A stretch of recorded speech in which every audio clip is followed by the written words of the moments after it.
Washington Journal continues. Welcome back to Washington Journal. We're joined now by retired Rear Admiral Mark Montgomery. He's a senior fellow at the Foundation for Defense of Democracies. Mark, welcome to the program. Thank you for having me, Mimi. So let's talk about the speech yesterday at the UN, and we'll drill down in details. But what was your overall impression? It was a mixed speech. I mean, he was really critical at points. I'm not sure if that's when the teleprompter wasn't working, but he kind of was very aggressive in criticizing some of the nations there, some of whom deserve it. I mean, this was not unexpected. He then went into a pretty long discussion of his peacekeeping efforts, which are not insignificant. You know, he has resolved a number of crises around the world, whether it's Cambodia, Thailand, India, Pakistan, Azerbaijan, Armenia, Democratic Republic of Congo, and Rwanda. He has had an effect. But then he got into the neat stuff, and that was what's he going to do, what his take was on Russia and Ukraine, and really a significant change in how he's spoken about that in the past. That was definitely big news, but I want to just ask you about the effectiveness of the UN. Here's a portion of what the president said yesterday about the UN and what effect it's had in world crises. What is the purpose of the United Nations? The UN has such tremendous potential. I've always said it.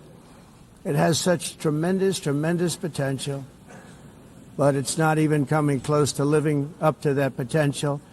For the most part, at least for now, all they seem to do is write a really strongly worded letter and then never follow that letter up. It's empty words, and empty words don't solve war. The only thing that solves war and wars is action. What do you think of that? Is that really what the UN has been doing, is just writing strongly worded letters? So they do more than that, but he's correct that they have not been effective in resolving significant, crises around the world. And he's talking also about the various agencies within the UN that distribute food, water, world health, things like that. He's been frustrated with them, but very much here he was talking about, I think, their military engagements to attempt to broker peace. And he's right. If you think of something like UNIFIL, the UN standing force in Lebanon, it did nothing to put Hezbollah back north of the Litani River as they're supposed to. The only thing that did it, as he averred to there, was Israeli action last year. So that was a 20-year failure by the UN. And there's other examples of that. It turns out they're not empowered to do the kind of work that is necessary. I'll give you one of the good examples. In Rwanda, when we dropped in international forces under a UN banner, they were unsuccessful. So broadly speaking, I would say the UN has struggled over the last 30 years. Do you mean militarily they have not been effective? Yeah. Because they do have a force not under their control. It's still under the control of the countries that supply those soldiers. They're called the Blue Helmets. Yeah, I'm talking about the peacekeeping forces that they put forward. Like into Lebanon, there's 3 or 4 countries that contribute to a UN headquartered force. And just generally speaking, the Blue Helmets do fine when the belligerents are peaceful.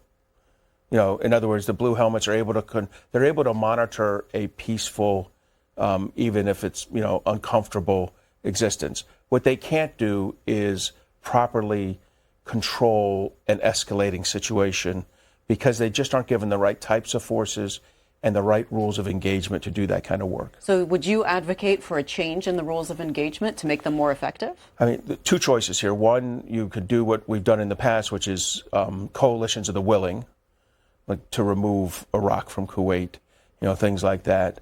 Or, in 1991, or you can strengthen the UN. I don't think with the kind of consensual decision-making that has to go on at a UN Security Council where 5 countries have vetoes, you're going to get the kind of rules of engagement you need. So he's starting, he's saying out loud what a lot of us have known quietly for the last 3 or 4 decades. UN peacekeepers are not a way to end a war. They're a way to monitor a peace. Let's talk about the big news that came out yesterday. This is the AP. Trump says he now believes Ukraine can take back all of its land after meeting with Zelensky. What was your reaction when you saw that? I was surprised, pleasantly surprised. I'm still metered. You want to see action meet this rhetoric, and there's things that he'll need to direct to be done to kind of carry, to ensure this happens. In other words, he very much talked about providing all the weapons NATO wants to buy to arm Ukraine properly, and he will gladly do that, he said.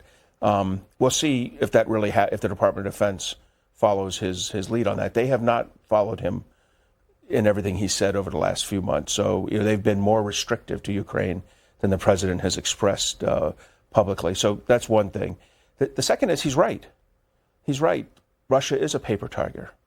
He's right. He called them a paper tiger. They're paper. They have been unable in 3.5 years to defeat a country, as he acknowledges, 10 times smaller than them. It's probably more like 4 to 7 times smaller, depending how you measure things, but still significantly smaller than them. With a surprise attack, they were unable to achieve victory, and he's just acknowledging what a lot of us see on the ground, which is Ukraine is not going to lose. One thing that's a little confusing, he said, get back all their territory, in the war, and then he said the war that started 3.5 years ago. Well, there's two different types of territory here. There's the 3 or 4% of Ukraine that they've grabbed over the last 3.5 years, or there's Crimea and the rest of eastern Ukraine that they grabbed in 2014 and in the years between 2014 and 2022. We'll have to get some clarity from him on what he thinks on that. Here is the direct quote from the president as reported by the AP. Quote, I think Ukraine, with the support of the European Union, is in a position to fight and win all of Ukraine back in its original form. With time, patience, and the financial support of Europe, and in particular NATO, the original borders from where this war started is very much an option. I mean, that's a big statement. That's a lot of offensive weapons. Changes in President Trump's stance from blaming Ukraine for the war to saying I can end it in a day, to rolling out the red carpet for Putin, to saying he's a friend of mine. This is going to be the easiest war to solve. So it's a lot going on. So in his follow-on conversation, he had a bilateral discussion with Macron, during which, and with Zelensky, and during the press conferences associated with those, he said a few times how disappointed he is in Putin and how he thought he would be able to end the war, and he was not able to. And, he put that largely on Vladimir Putin. The president, rightly or wrongly, attempted to get a peaceful settlement here and got Ukraine to give a lot of concessions. But in the end, Vladimir Putin was not willing to move off of anything. He took advantage of the president's time horizons. I'll give you 2 weeks, I'll give you 4 weeks, to conduct significant critical infrastructure, cruise missile and ballistic missile attacks on Ukraine's critical infrastructure, killing civilians. That really infuriated Trump. He repeatedly said, knock it off. He repeatedly said it's inappropriate for the civilian targeting. And Putin continued it, and then doubled down on it a week ago with drones into Ukraine, MiG-31s into Estonia, drones into Romania. I think the president got tired of President Putin. President Zelensky has continually asked President Trump to impose more sanctions on Russia. Where do those stand now? So it's two units have to do this. The United States can do more and Europe can do more. And the president properly noted yesterday that Europe needs to cease buying fossil fuels from Russia. There are a few holdouts there still: Slovakia, Hungary, Turkey. The European Union says they're working with those countries. Now, some of them don't belong to the European. Turkey doesn't belong to the European Union. The president can put some pressure on Turkey, on Erdogan. He can certainly put pressure on Orban, the leader of Hungary, to do it. In addition, the president has already put 25% tariffs on India for buying it. He could speak with Modi or threaten to increase that number to get Modi, the Prime Minister of India, to cease purchasing Russian fossil fuel from the shadow fleet. And then, of course, there's China, the largest recipient after India, and India being number 2, Turkey being number 3.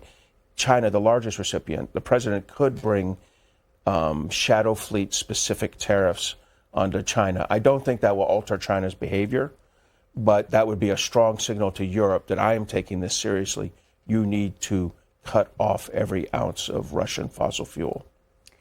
Mark Montgomery of the Foundation for the Defense of Democracies is our guest. If you'd like to talk to him, ask a question, make a comment, you can start calling in now. Our lines are by party. Democrats are on 202-748-8000, Republicans 202-748-8001, and Independents 202-748-8002.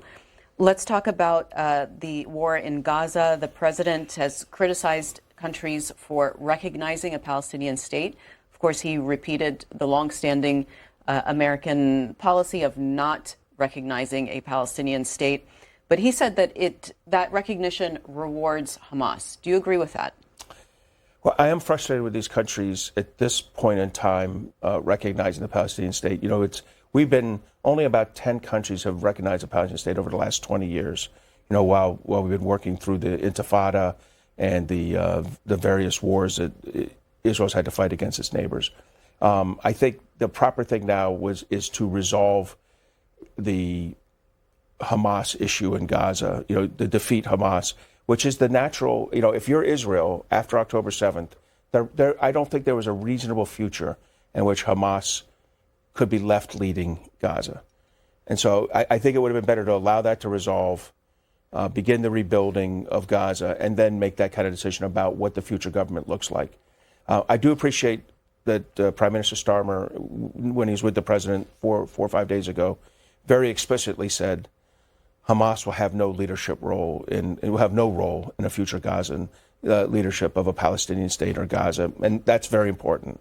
I'm glad they make that qualification, but I think this was one of those issues that should have been held off till after the war was concluded. Even if you say that Hamas will not have a leadership role, can't a new group with the same ideology, just with a new name, take over Gaza or other parts of the Palestinian territory? Absolutely. I mean, this is the challenge, right? This is the challenge Israel faces. Why they're trying their hardest to actually eliminate the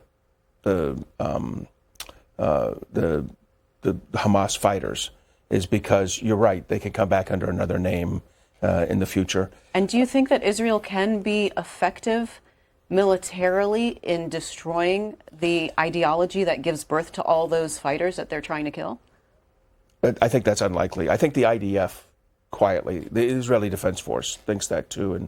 And we know from leaks that they were uncomfortable with this offensive campaign because they don't believe they can achieve that final result. So we'll have to see. I mean, the question is, can you eliminate all of them, or can you eliminate enough of them so that normal law enforcement and jurisprudence can take hold? That second issue, there's a potential for it. But if you recall, the way Hamas came to power was they won one election once. They then used that position of power to systematically destroy the other Palestinian groups, leadership groups in Gaza. And so, you know, do I think that's likely again? It's certainly possible. I think the IDF shares that concern. All right, let's talk to callers. We'll start with Mark, Hampstead, Maryland, Republican line. Hi, Mark. Hey, good morning. So I really had initially told her to make a comment about the UN, but I guess that is tied in with the Israel-Gaza situation.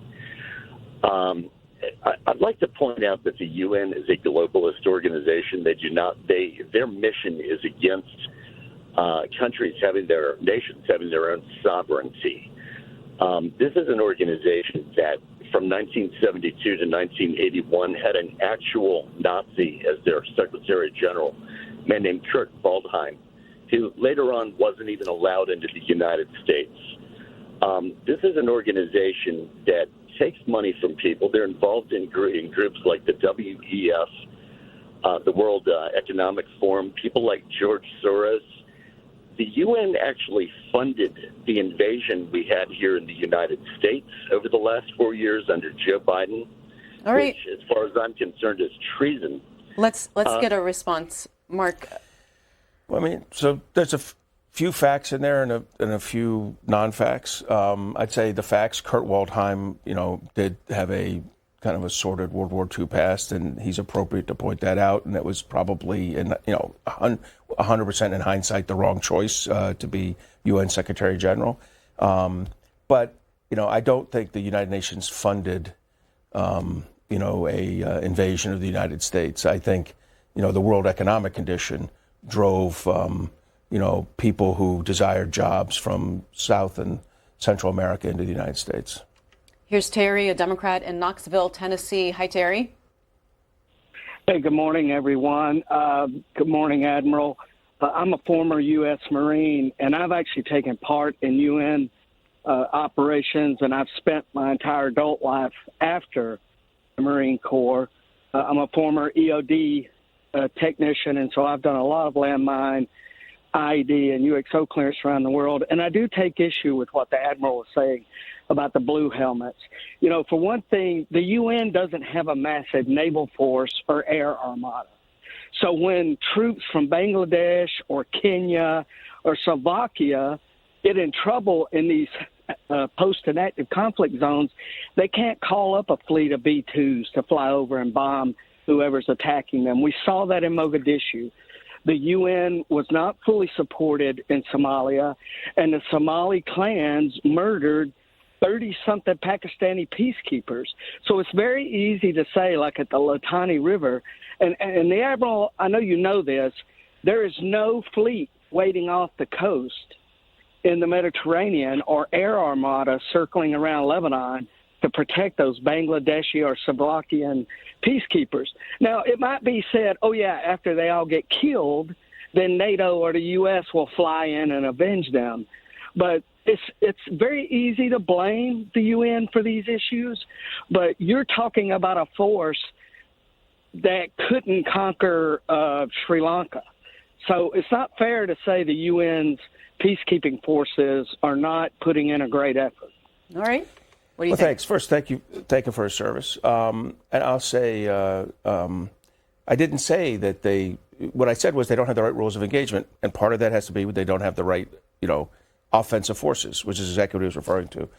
So I think they're very effective at maintaining a peaceful condition. A good example is what he mentioned, which is UXO or unexploded ordnance removal. They're great at that.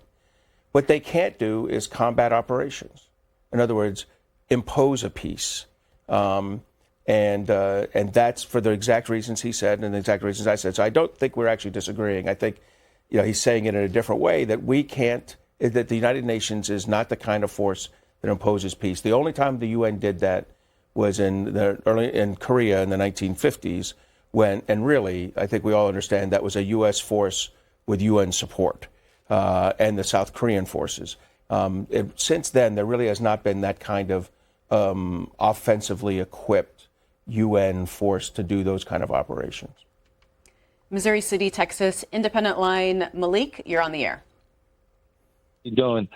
First, I'd like to say that Donald Trump's UN speech yesterday was sheer buffoonery, full of gibberish, and non-communicative talk, non-communicative speech. What I mean by that, you couldn't understand what he was really saying because he was, I guess, doing the weave, as if these people on the right call it, when you're speaking with no intelligence, no real education on the matter.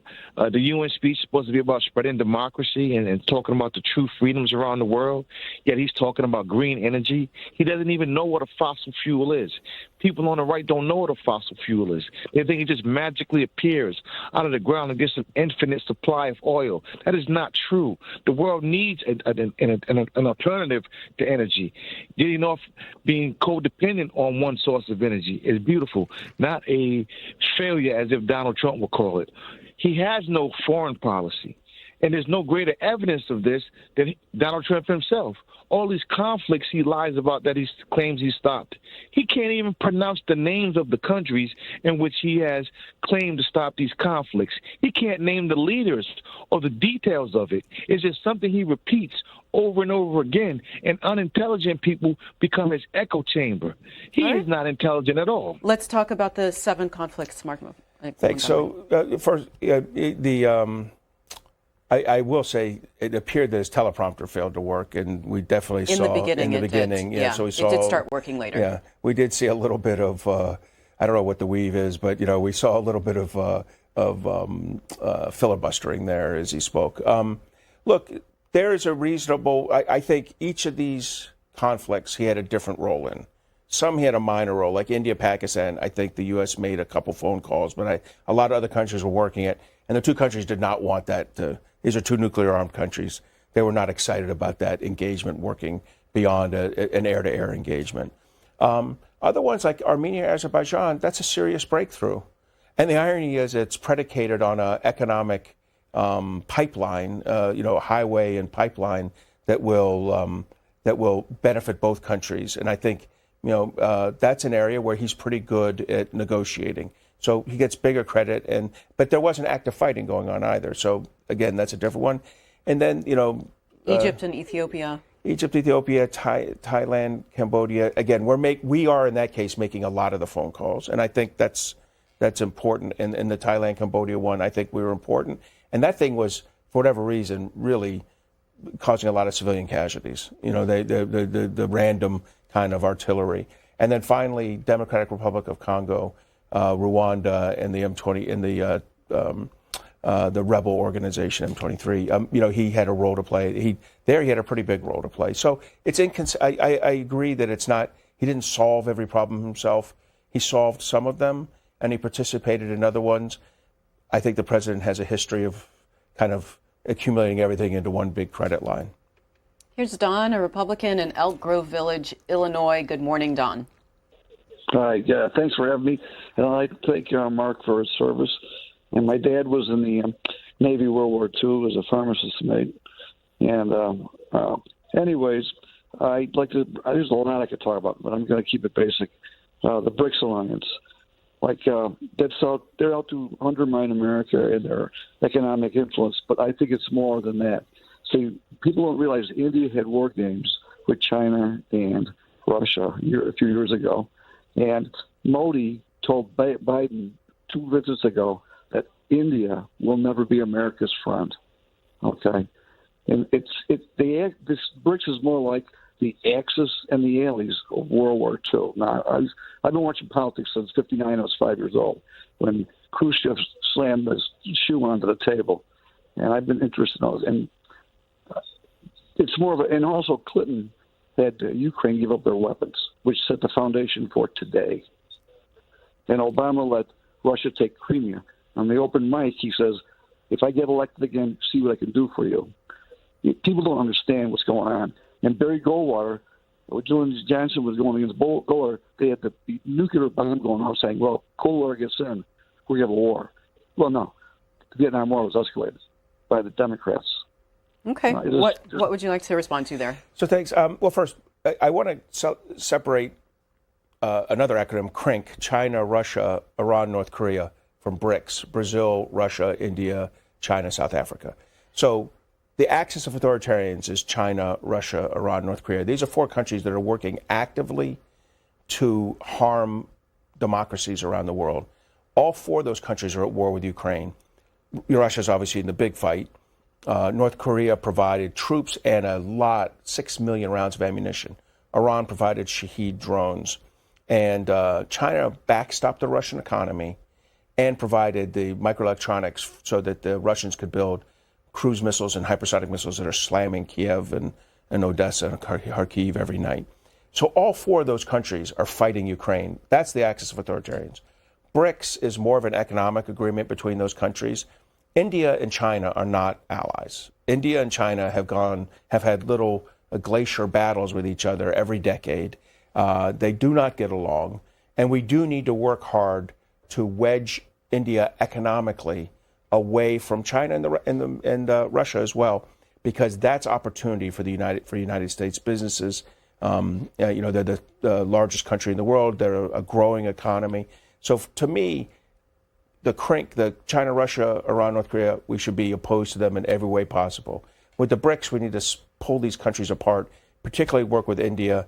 I don't have time for South Africa, but Brazil is something we could work with. Do you think that the current administration's policies towards India is furthering that goal of bringing them into our orbit as opposed to into China's? So I think the president thought with tariffs on India, it would be a quick solve, and we'd get the relationship back in a good place quickly. India actually pushed back very heavily on the tariffs, and they've had the slowest development in negotiating. India doesn't like being pushed around by the United States. They have a long-standing, from running the Group of 77 and other independent groups during the Cold War. They feel that they are, somehow, on par with the United States, which economically and militarily, diplomatically, they're not. And so I think that creates a friction in the relationship.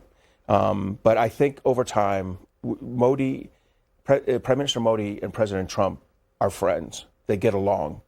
And that's probably the most important aspect of this. I think they'll solve this, but it's going to take a little bit of time. Here's Derek, Democrat in Columbia, Maryland. Good morning. Yes, good morning. I'd like to say to C-SPAN that I'm sorry, but this doesn't seem to be a good choice of guests to speak of some of these subjects. Thank you for your service, sir. But all I hear is repeating some of the talking points we hear from legacy media.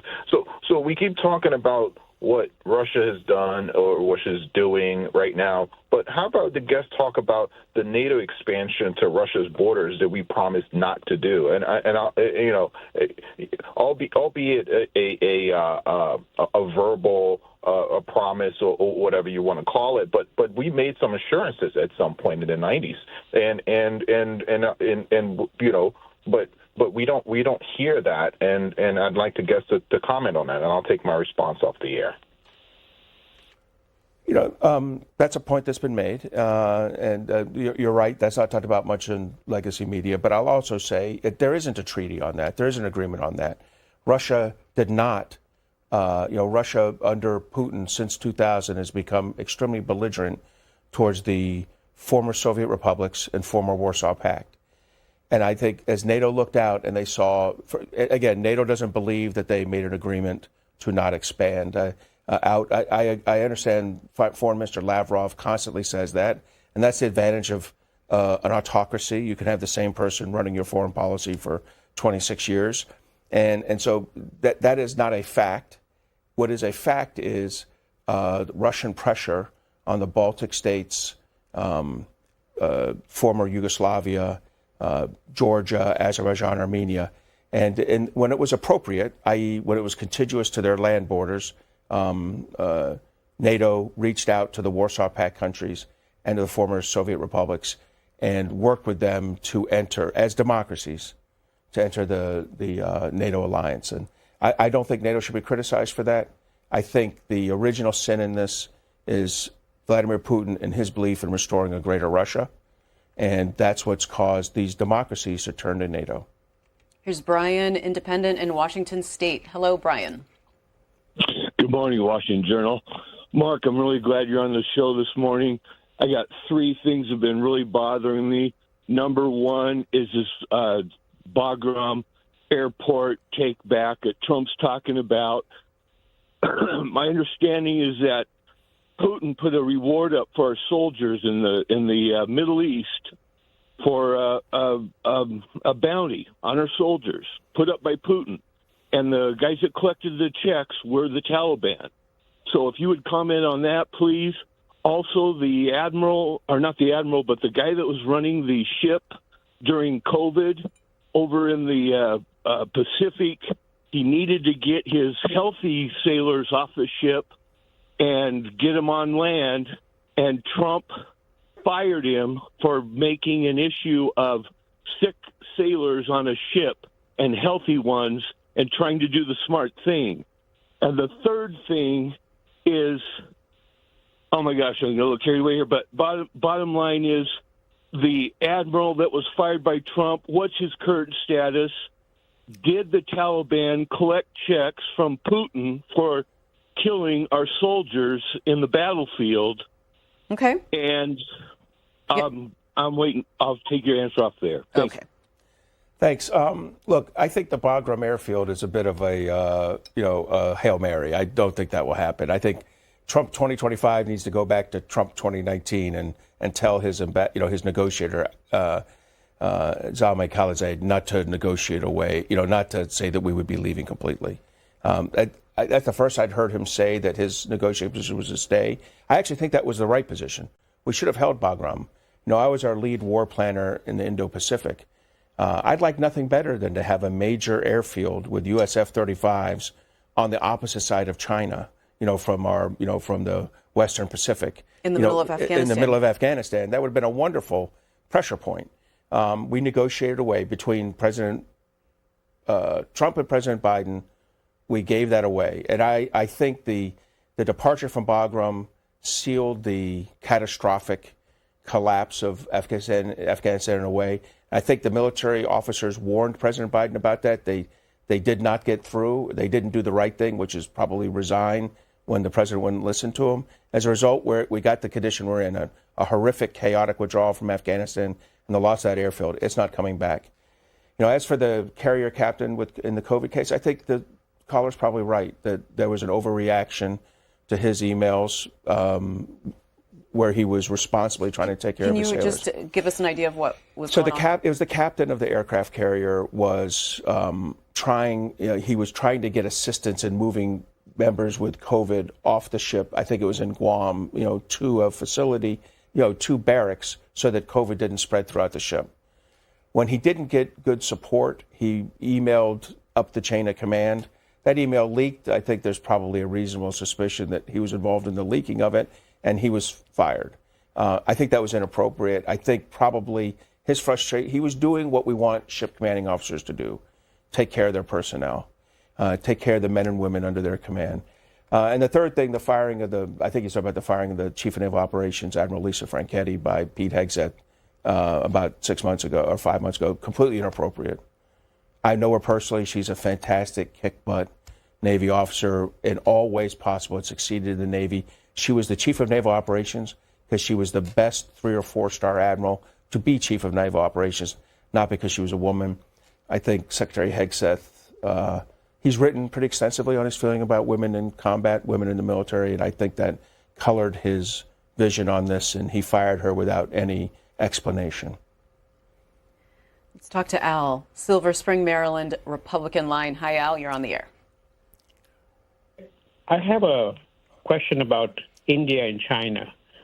Why does Mark want them to be enemies? Because for the last 5,000 years before 1962, there has been no wars between India and China. If you compare the same time in Europe, there's almost 1,000 wars going on. And these two countries have been at peace for a very long time, historically. In fact, in southern India, there is a place called Cochin, which is a sister city of China. So this is a Western made-up enmity that you're causing. Okay. So why can't they be friends? So I'm not asking them to be enemies. I was commenting on the fact that as he correctly pointed out, they've been fighting over glacial territorial lines in a very high altitude for about 62 years, since 1962. The United States didn't cause that war. The United States tried to end it rapidly. And the United States wants to be friends with India. I will say the reason that India and China had a 5,000-year peace is there's a massive Himalayan mountain range between the two countries, which for most of time prevented the movement. What he's talking about with Cochin was the great Chinese admiral taking his fleet around in the 15th or 16th century, coming to China. So, I mean, there is not, the fact that they're at war is not some Western concoction. The fact they're at war is they can't get a proper territorial line between the two of them, and they're both very aggressive states when it comes to their borders. Kennesaw, Georgia, line for Democrats. Caroline, good morning. Good morning. And thank you, Admiral Montgomery. I hope I said that right. I have a pretty simple question. Yesterday at the UN, I was embarrassed. Our leadership looked strange, and I wonder what other leaders are saying about us behind our back. I wonder if they are making plans behind our back because they don't think that we are stable. And I also wonder what this does to the morale of our troops when we look embarrassing on a national, at the UN yesterday. That was just, come on. Okay. And I'll thank you. Yeah. First, I'll take the last part first, and I'll say this carefully. As in my 36 years in the Navy, I'm not sure I ever watched an UNGA speech, and I would say until I was a pretty senior, so I was an admiral. I don't think I knew an UNGA speech was happening. So I think the vast 99.some% of our U.S. troops are blissfully unaware that anything happened. So I think we're okay there. Now, on the more serious issue of what did the other countries think, I think the president was aggressive. I think he was aggressive in his attacks on UN performance, not just the blue helmets like we spoke earlier, but some of the, and there have been failures. The WHO did not handle COVID well. There have been food distribution problems at a number of sites. UNRWA, the UN refugee organization in Palestine, has had significant issues. All of those things are true. I don't think you necessarily need to wrap them all up in a speech and yell it out at them. So I think that part was probably a little over the top. But I also think it's probably important for them to understand that he's unhappy. Now, the good part was the Russia part. And I think it's him acknowledging. I think he even has said, not in the speech, but in comments afterwards, that he had made a mistake with Putin, that he was wrong about Putin. Those are not words you hear from President Trump that often. I think that's an important thing. And it's important for international countries to see the United States recognize that when we get played as badly as we were by the Russians. Here's Elizabeth, a Republican in Lebanon, Ohio. Hello, Elizabeth. Hi. My question is, did the Biden administration help or hinder current U.S.-world relations? Please be specific. So it's a mixed bag, right? I mean, I worry our ability to deter people, our adversaries from doing bad things was hurt a lot by the chaotic withdrawal from Afghanistan. There's no doubt about that. I think Ukraine is more of a mixed bag, again, where our stepping in to provide financial support was key, but constantly limiting the effectiveness of the weapon systems, the speed with which we delivered them, it was almost like playing for a tie. I think the Europeans looked at us and didn't quite understand. So I think those were, kind of in the mixed bag. I think other areas, the Biden administration worked hard to build our alliances and partnerships back up, and they deserve credit for that. I think their what's called the AUKUS deal with Australia and the UK was important for countering China and Asia. That's a submarine deal. That's a submarine deal plus emerging technologies. So there's AUKUS Part 1, that's the big part. You're right, the submarine deal. Then there's AUKUS Part 2, which is the future, which is emerging technologies, quantum, AI, cyber tools, things like that, anti-submarine warfare. And in fact, in that area, we're hoping to bring in other countries like Japan and potentially Korea.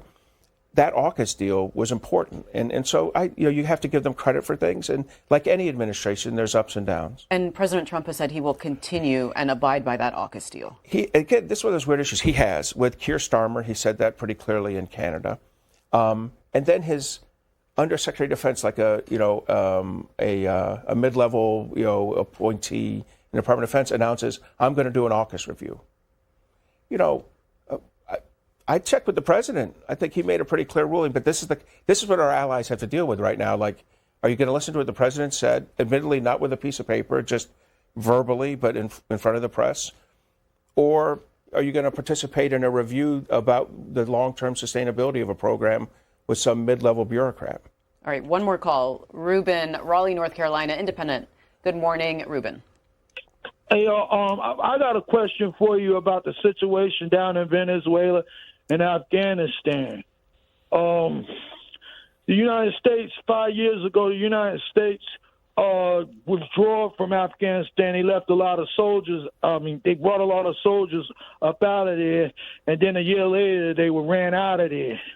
And this president set that up.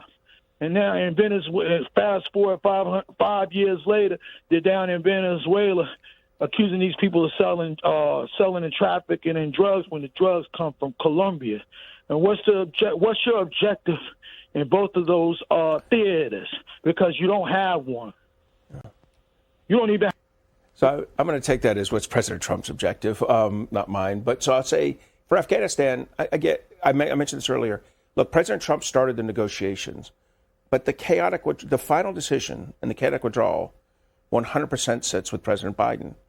President Trump may well have gotten the same briefings about Bagram and Kandahar and said, I'm not withdrawing. He had already done that 2 or 3 times.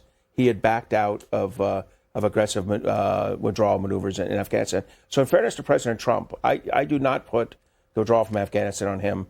That belongs to President Biden.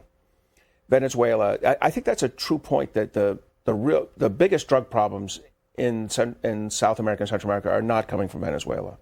On the other hand, the biggest threats to democracy in South and Central America is Venezuela. I think the president's team is slightly conflating those two issues to get support for operations that kind of punish Venezuela a little bit. I think they probably are taking out drug boats in these attacks. I certainly hope they are. Are you comfortable with drug enforcement moving from a policing operation to a military operation? Yeah, I don't think it should. And I'd say that as someone, I commanded a destroyer that did 2 drug enforcement deployments where I participated. I'd bring a Coast Guard detachment on board. We would get intelligence, find a bad guy boat that, clearly had a false water line, other things. We'd meet some, law enforcement requirements, raise up a Coast Guard flag on the Navy ship. Coast Guard would go board. We'd find the drugs, arrest the drug participants, and bring the drugs on board for further destruction. That's how you handle this issue, not a precision strike munition against a boat. And the reason is, you don't know everyone who's on that boat. And you have to be careful with that. Sometimes people bring their, families along on these things. I mean, not usually, but, I don't know how you're sure of that, how they're not using human shields. We have a long tradition, decades-long tradition, of using Navy ships with Coast Guard law enforcement detachments and Coast Guard ships just doing it on their own, of doing this policing. There's nothing wrong with bringing extra forces in like the president did. Absolutely. He's president. That's his decision. But I think the term, using a kinetic weapon to resolve this, vice law enforcement, is inappropriate. That's retired Rear Admiral Mark Montgomery, Senior Fellow at the Foundation for Defense of Democracies there at fdd.org. Thanks, as always, for coming in. Thank you for having me, Mimi.